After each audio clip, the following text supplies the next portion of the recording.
Hi friends, welcome back to our channel. ఈ రోజు మనం పిఎంఈజీపీ లోన్ గురించి తెలుసుకుందాం. పిఎంఈజీపీ లోన్ గురించి ఆల్రెడీ మనం ఒక వీడియో చేయడం జరిగిందండి. కాకపోతే అందులో ఏంటి అంటే పిఎంఈజీపీ ఎలా అప్లై చేసుకోవాలి, ఏంది పిఎంఈజీపీ అప్లై ప్రాసెస్ ఏంది అని లైవ్ చేస్తూ చూపెట్టిన. కానీ నాకు చాలా మంది ఆ వీడియో కింద పిఎంఈజీపీ అప్లై చేయడానికి ఏం కావాలి, ఎవరు అర్హులు, పిఎంఈజీపీకి అప్లై చేయాలంటే అసలు మేము ఫస్ట్ ఏం చేయాలి, ప్రాసెస్ ఏంది, ఇలా చాలా కామెంట్స్ అడుగుతూ ఉన్నారు. నాకు వాటికి రిప్లైలు కూడా ఇస్తున్నా. కాకపోతే ఇప్పటికీ చాలా రోజులైనా సేమ్ రిపీటెడ్ కామెంట్స్ వస్తున్నాయి. దాని తర్వాత కూడా సందేహాలని ఇంకొక వీడియో కూడా చేశా. అయినా కానీ ఎవరికి క్లారిటీ లేదు. కావాల్సిన డాక్యుమెంట్స్ ఏంది, ఎలిజిబిలిటీ ఏంటిది, దానికి అసలు క్రైటీరియా ఏంటిది అనేది దానికి సంబంధించిన డీటెయిల్స్ మాత్రం చెప్తా. అంటే క్లియర్ గా మీరు పిఎంఈజీపీ ఒకవేళ లోన్ తీసుకోవాలి అనుకుంటే అసలు ఈ పిఎంఈజీపీ లోన్ అంటే ఏంటిది, ఆ పిఎంఈజీపీ లోన్ కావాల్సిన డాక్యుమెంట్స్ ఏంటిది, దానికి అప్లై చేయడానికి మీరు ఎక్కడ కలవాలి, అసలు సబ్సిడీ ఉంటుంది కదా పిఎంఈజీపీలో, ఈ సబ్సిడీ ఎలా వస్తుంది ఏంది అనేది ఇప్పుడు ఈ వీడియోలో మీకు చెప్తా స్టెప్ బై స్టెప్. పిఎంఈజీపీ అనేది సెంట్రల్ గవర్నమెంట్ ప్రవేశపెట్టిన ఒక సబ్సిడీ స్కీమ్ అండి. అంటే మనం ఏదైనా కొత్తగా ఒక బిజినెస్ చేసుకోవాలంటే దాన్ని ప్రోత్సాహకంగా కేంద్ర ప్రభుత్వం కొంత సబ్సిడీ ఇవ్వడం జరుగుతుంది. దాన్నే పిఎంఈజీపీ లోన్ అని పిలవడం జరుగుతుంది. పిఎంఈజీపీ అంటే ఏంటిదంటే prime minister employment generation programme, దాన్ని పిఎంఈజీపీ అని మనం పిలవడం జరుగుతుంది. ఇది ఈ స్కీమ్ ఏంటి అంటే సబ్సిడీ స్కీమ్. సబ్సిడీ కింద మనకు లోన్స్ ఇవ్వడం జరుగుతుంది. మనం కొత్తగా ఏదైనా యూనిట్ పెట్టుకోవాలంటే దానికి సంబంధించి బ్యాంక్ ద్వారా మనకు లోన్ ఇప్పించి దాంట్లో కొంత గవర్నమెంట్ సబ్సిడీ ఇవ్వడం జరుగుతుంది. మిగిలింది మనం కట్టుకోవాల్సి ఉంటుంది. దీని కింద మనకు 35 నుంచి 40% వరకు సబ్సిడీ ఇవ్వడం జరుగుతుంది. 35 నుంచి 40 అంటే మనం తీసుకున్న లోన్ అమౌంట్ బట్టి మనకు సబ్సిడీ అమౌంట్లు డిసైడ్ అవ్వడం జరుగుతుంది.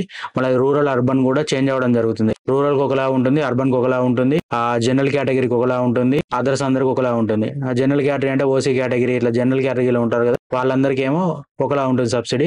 SC ST BC minority handicapped ఇలా వీకర్ సెక్షన్ ఇవి ఉంటారు కదా, వీళ్ళందరికీ సబ్సిడీ ఒకలా ఉంటుంది. ఈ సబ్సిడీ మనం బిజినెస్ పెట్టే లొకేషన్ మరియు మన కేటగిరీ రెండింటికి బట్టి మనకు రావడం జరుగుతుంది. అంటే మనం పెట్టే రూరల్ అర్బన్ ఈ రెండు లొకేషన్ బట్టి కూడా వేరీ అవ్వడం జరుగుతుంది. నేను ఇంతకుముందు చెప్పినట్టు జనరల్ కేటగిరీ వారు ఉన్నారు కదా, వారికి అయితే ఆ జనరల్ కేటగిరీ వారికి అయితే అర్బన్ అయితేనేమో 15% సబ్సిడీ రావడం జరుగుతుంది, రూరల్ అయితే 25% సబ్సిడీ రావడం జరుగుతుంది. మిగిలిన కేటగిరీ ఇంతకుముందు SC ST OBC minority handicapped వాళ్ళకేమో అర్బన్ అయితేనేమో 25%, రూరల్ అయితే 35% సబ్సిడీ రావడం జరుగుతుంది. ఈ లోన్ లో మనం తీసుకునే ప్రాజెక్ట్ కాస్ట్ ఉంటుంది కదా, అందులో నుంచి జనరల్ కేటగిరీ వారు అయితేనేమో 10% బెనిఫిషరీ కాంట్రిబ్యూషన్ కింద కట్టాల్సి ఉంటుందండి. అంటే మనం తీసుకునే లోన్ లో 10% బెనిఫిషరీ కాంట్రిబ్యూషన్ చేయాల్సి ఉంటుంది మనం పెట్టిన అమౌంట్ లోకి వెళ్ళి. మిగిలిన కేటగిరీ వారు అయితే 5% బెనిఫిషరీ కేటగిరీ కింద పెట్టాల్సి ఉంటుంది. దీనిలో మ్యానుఫ్యాక్చరింగ్ సెక్టర్ వారు అయితే 25 lakhs వరకు లోన్ ఇవ్వడం జరుగుతుంది. సర్వీస్ సెక్టర్ గానీ ట్రేడింగ్ సెక్టర్ గానీ ఉంటే 10 lakhs వరకు లోన్ ఇవ్వడం జరుగుతుంది. ఇప్పుడు ఈ లోన్ అప్లై చేసుకోవడానికి ఎలిజిబిలిటీ అన్న అర్హులు ఎవరు అనేది ఇప్పుడు తెలుసుకుందాం మనం. దానికి ఏమేమి క్రైటీరియా ఉంది అనేది ఇప్పుడు మనం తెలుసుకుందాం. 18 years అబోవ్ ఏజ్ ఉండాలండి. ఇందులో మ్యానుఫ్యాక్చరింగ్ సెక్టర్ లో 10 lakhs అబోవ్ లోన్ తీసుకునేవారు గానీ, బిజినెస్ అండ్ సర్వీస్ సెక్టర్ లో 5 lakhs అబోవ్ లోన్ తీసుకునే వాళ్ళు గానీ, 8th class అబోవ్ చదివి ఉండాలి. 8th class బిలో ఉంటే మాత్రం మ్యానుఫ్యాక్చరింగ్ సెక్టర్ లో 10 lakhs అబోవ్ లోన్ రాదు.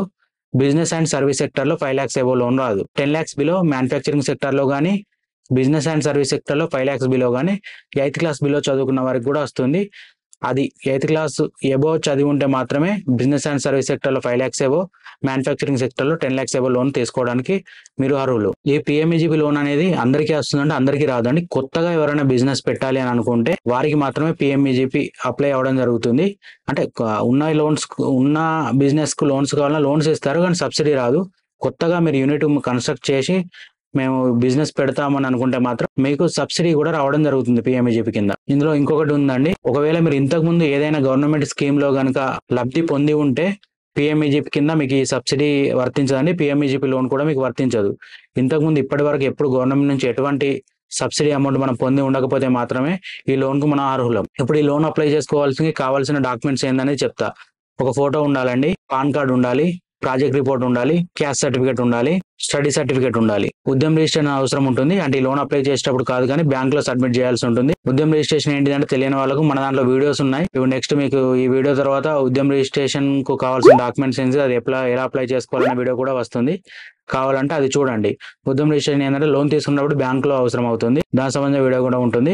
ఇప్పుడు దీనికి కావాల్సిన డాక్యుమెంట్స్ ఏందనేది మీకు తెలిసింది. ఈ లోన్ కు ఎవరు అర్హులు అనేది కూడా మీకు తెలిసింది. ఈ లోన్ ఏంటిది అనేది కూడా మీకు తెలిసింది. ఇప్పటికీ ఇంకా మీకు ఏమైనా సందేహాలు ఉంటే నాకు కింద కామెంట్ చేయండి. ఇంకా లేదు దీని గురించి ఏమన్నా తెలుసుకోవాలనుకుంటే మీకు డిస్క్రిప్షన్ లో నా ఇన్స్టాగ్రామ్ లింక్ ఉంటుంది, దానిలో ఫాలో అయ్యి నాకు మెసేజ్ చేయండి. మీకు పూర్తి క్లారిటీ ఇవ్వడం జరుగుతుంది. ఓకే ఫ్రెండ్స్, ఈ వీడియో కనుక మీకు నచ్చినట్టయితే లైక్ చేయండి, షేర్ చేయండి, సబ్స్క్రైబ్ చేయండి. Prasad online tech. Thank you.